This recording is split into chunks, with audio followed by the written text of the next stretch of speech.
back to my coverage of GenreBlast 2023. We're still on that third day of the festival, September 2nd, but this is indeed the last film of the day, set to premiere at 11:20 p.m. Eastern, which of course is when this review is set to publish. Let's go ahead and talk about the East Coast premiere of Murdercise.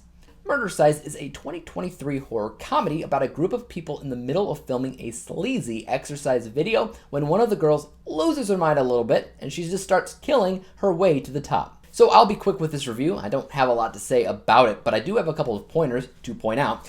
I like that this embraces certain aspects of how we did things roughly 40 years ago and how cringy and how pervy things like exercise videos often were, and the sheer amount of slasher films that existed back in that day.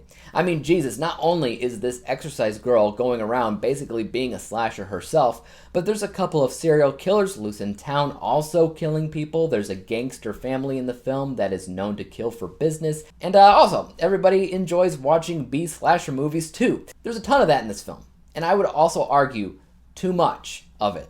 And that's just something that I feel like this film constantly runs into. It doesn't quite know when to quit. Some of the jokes and some of the lead up to those jokes aren't bad, but we've all been around that class clown that doesn't know when to shut up, and his jokes stop being funny and end up being annoying and just too much. Same goes here. Being a weird, pervy exercise video is one thing. That's fine, that's whatever. But going on and on and on about it at the same time, making the same jokes over and over and over again about being pervy is way too much. And I just cannot see the audience doing anything other than rolling their eyes here. The gore in the film is good though, especially in the third act when everything amps up, it gets a little bit crazy.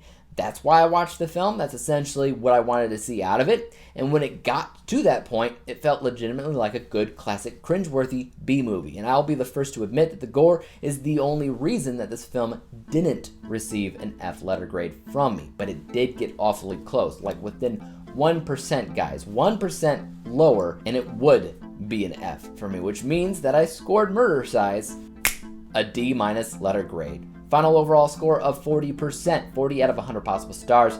Now, for most people, obviously, 40% is an F. But I am somebody that gives credit where it's due, and I offer a lot of leniency for most films. So I don't think that this film is all bad. I enjoyed elements of what they were going for, I just don't think that they achieved everything as well as they would have preferred. The gore, though, like I said, was good. Guys, have you seen Murdercise? If so, I'd love to hear your thoughts about this one in the comment section down below. Are you a GenreBlast? Are you having a good time? As for YouTube, you guys know what to do. Hit the like, subscribe button, and bell to be notified when I come out with my next review. And until then, peace out.